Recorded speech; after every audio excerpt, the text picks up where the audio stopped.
Welcome to your 20-minute podcast with David Brower, where we do our best to give you useful information in 20 minutes or less. Now, here's your host, 5-time Voice Arts Awards nominee, David Brower. Thanks, Alan. This is David Brower with your 20-minute podcast. Our special guest today is Steve Lubetkin. He's the founder of Professional Podcasts, one of the first podcast production companies, and now a division of the Lubetkin Media Companies, LLC, an award-winning producer of business and organizational podcasts with more than 750,000 downloads. Oh man, you just blew my mind. Welcome, Steve. Thanks very much, David. You bet. Good to have you here. So you and Donna Papacosta of Trafalgar Communications joined forces to create this book, The Business of Podcasting, How to Take Your Podcasting Passion from the Personal to the Professional. What was the impetus? How did you two get together, and what brought all this on? Yeah, it's an interesting story. Donna and I both sort of entered the podcasting world in the early days back in 2004-2005 timeframe, when most people were talking about new media. We didn't even call it social media back then.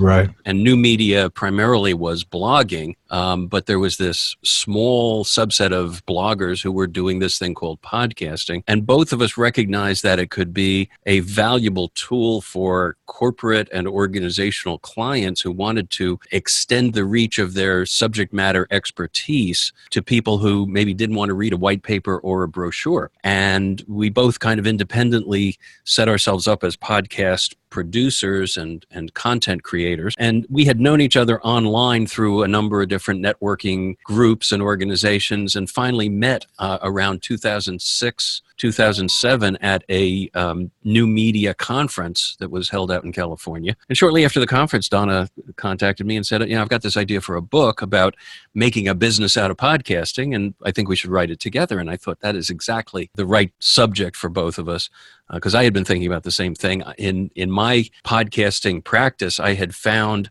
that the people who were doing podcasts were, to me, leaving money on the table because they were not geared up to produce podcasts remotely or in a studio for other people. I would occasionally find myself double booked, where I had two clients who needed my services on the same day at the same time in different locations. Mm-hmm. And I would try to get another podcaster to cover one of those jobs as a subcontractor. And they would say, well, I don't know. I have to take the desktop tower out of my basement and plug in the USB microphone at the site. Oh my God. And people literally did not have portable audio equipment to go out and cover a remote recording. Yeah. And so I thought to myself, this is an opportunity people are missing, because, to be honest with you, David, the vast majority of podcasters, despite their dreams, are not going to get rich by being famous and getting lots of listeners and lots of advertisers. Right. The major media companies have sort of co-opted and encircled that space to an extent in the last couple of years that makes it virtually impossible for anybody who's not already a celebrity to become successful in that way at podcasting. Now, some people are doing it, but for the vast majority of people, the road to monetizing podcasting is by being a podcasting producer. And that's why Don and I wrote the book. It's a long story for a journey that's been going on for a few years. No, that's a great story, because a lot of us who do podcasts don't know what we don't know. You talk to some people and you say, well, man, you can't make any money till you get 30,000 downloads a month, or you got to, go sell your brother's uncle some kind of thing for $20. And so this book is, I haven't read it yet. I'm going to, but just the short conversation with you so far, and reading through your book, your bios and your reviews, I don't know how anybody that's even thinking about podcasting. It was particularly frustrating to me, because both Donna and I had tried the other models. We had tried signing up with the podcast advertising networks or cooperatives, or whatever you want to call them. Right. And the amount of work you have to do to get an advertiser in your podcast, first of all, they won't even consider you until you have thousands of downloads, and it's one of the problems. Right. And for most podcasts, that's just not the case. And the CPM model, the traditional model that advertisers have used for broadcasting over the decades since radio and TV were invented, really doesn't work that well with podcasts that have small followings. Sure. So you do all this work, and you write sometimes and read the commercials that you are including in your podcast. And, at the end of a quarter, you might get $10 or $25. And it Right. did not seem to be terribly remunerative to us. Yeah. I did one with Audible, and so you work out a deal with Audible, and you plug their site, and if anybody signs up for their membership, you get $15 a pop or whatever. And I did that for a year and a half, never got one interest. So I know of what you speak. Yeah, and that is the reality. And yeah. The problem you find with a lot of podcasters is that many of them don't come from a broadcasting background like I do, or a corporate consulting background like Donna does. And I worked in broadcasting, but I also worked as a corporate PR person for about 3 decades. And, what you understand is that you can put a value on your time and expertise that many podcasters are afraid to do. And I've been involved in a couple of conversations online recently where radio or public media networks has put out an open call for podcasters to submit their podcasts for consideration. And people are all, excited about this until they read the rules. And the rules of the contest, I guess it's a contest, we may or may not engage you to produce podcasts for us, but any ideas we get from all the submissions are ours to keep and use, and we don't owe you anything. Oh my gosh. And just people are reluctant to push back against it. Wow. To me, it's a blatant rights grab. Absolutely. If they want your ideas and they want to use them, they should compensate you for them. Yeah. And if that's the rules of that particular call for podcasters, it's not something that professionals should participate in. Any more than photographers should submit photos to a contest where the contest sponsor says we own all the photos that come in and we can repurpose them and sell them, and you don't get anything. Yeah, and so if you pay attention, you see that stuff all around you. And it blows my mind. It's like, it's not unlike sometimes on social media where somebody comes, hits you up with the silver bullet. You're going to buy this book and we're going to spend 3 weeks training you. And then you're going to go on and you're going to make $1 million in 6 months. And oh God, aren't you excited? Here, give you $2,500 to make this happen. Yeah. And that stuff is like prevalent. It's like, oh my God.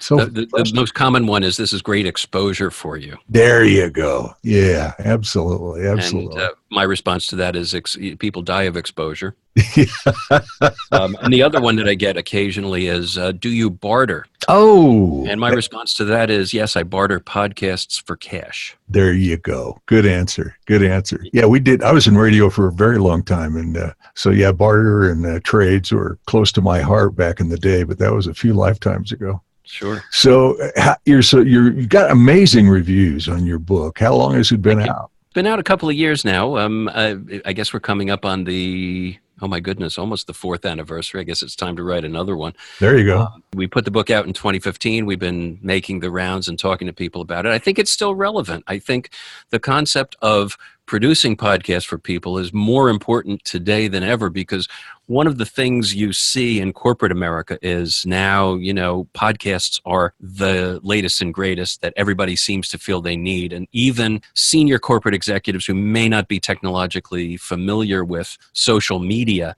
they get it because they hear about it a lot on the mainstream media. They maybe listen to podcasts from famous brands like the New York Times and the Washington Post. So they understand the concept, and then they say, we need one of these for us. Yeah. So typically what happens is they will look around the company for someone to volunteer to add this to their list of duties. And more often than not, and this surprises me, it's not the communications or the PR department that steps up to do this. It's very often somebody in information technology, because they're the people who like technology, they like the internet, they want to work with computers. So they'll raise their hand and say, yeah, we can do the podcast for you. And the company... They have no clue. They have no clue how to do it, right? You know what? They're technologically savvy, but here's what happens, David. They will buy the equipment. The company will give them a generous budget for equipment, and they'll set up a studio, or they'll go out and buy digital recorders, and then they go around and interview people. And they get back to their desks and they sit down to do the post-production, the editing, which is where I like to say the magic happens. Oh, exactly. And somebody says, oh, wait a minute, the vice president of marketing needs a new mouse for his computer, or, the senior VP has a blue screen of death on his laptop. And they're pulled away for their regular duties, and the added duties of podcasting or video go away. It becomes... it's a lower priority now. And what happens is it sits in the drawer for 2 weeks, and suddenly it's no longer relevant. Yeah. It's not important enough to them.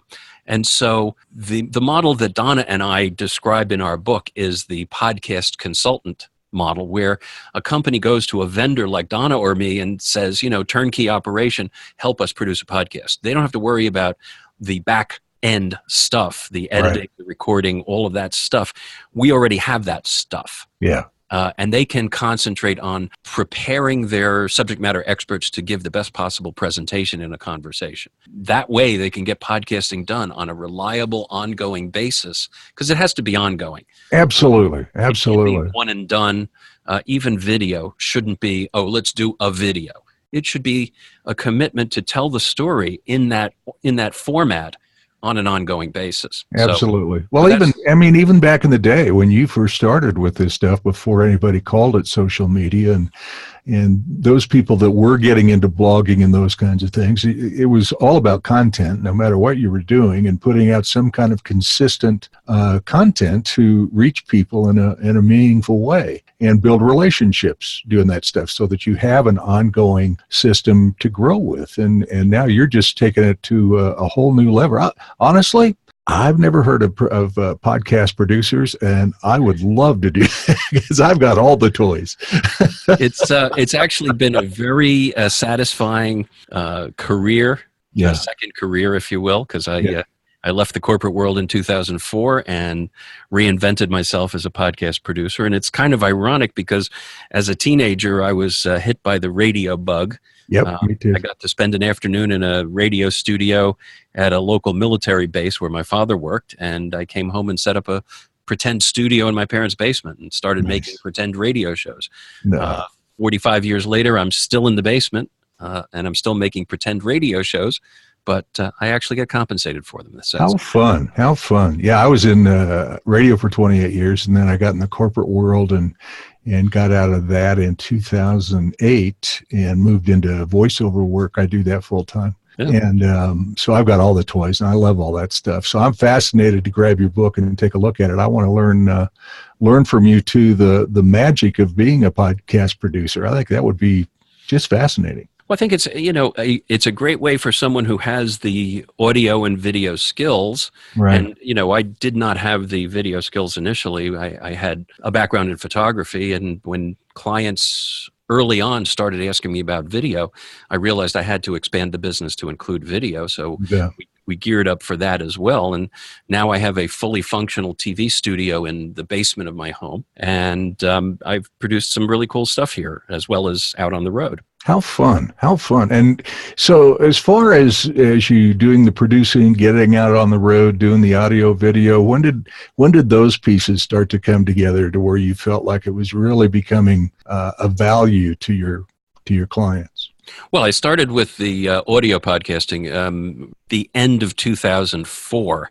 Okay. And then really geared up in 2005. We got our first clients and started doing audio podcasts for people. It was about 2006 before we got into video. And I remember at one point talking about the current state of the business with my wife, and she said, "What's keeping you awake at night about the business?" And I said, "To tell you the truth, they're all starting to query me about video, and I don't have any gear, and I'm really afraid that I'm going to get a call from a client one day who says, 'We want you to do a video today.'"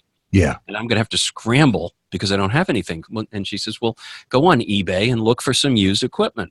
So I started pricing video gear, which at the time was, even though we were in the digital era, was tape-based. And right. It was fairly expensive, and I was looking at a big piece of change. And then I remembered I had a friend and sometime colleague in the nonprofit world who moonlighted as a wedding and bar mitzvah videographer. Perfect. And he had said to me that he was getting ready to retire, and I called him up and said, "What are you going to do with your equipment?" And he says, "Well, I'm thinking of selling it. Are you interested?" I said, "I'll be over tonight."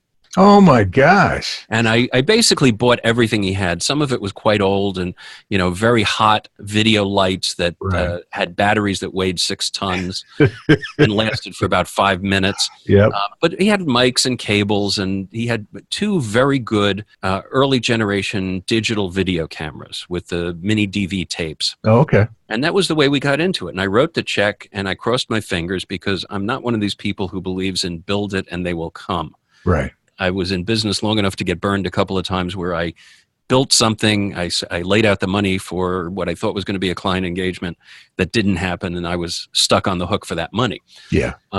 So I was nervous about doing this, but I bought the equipment. Within 2 weeks, we got the first video job, and that job paid for the video equipment that I had bought. And your wife, it's fascinating to me how things work sometimes. I mean, your wife asks a simple question, a concerned, loving question to her husband. And that what keeps you up at night, all of a sudden lights start going off, bells start ringing, whistles start happening, this guy retires, and then you and Donna coming together the similar way in that, oh, it's the right time. It's, all the stars have aligned. And so we're going to write this book.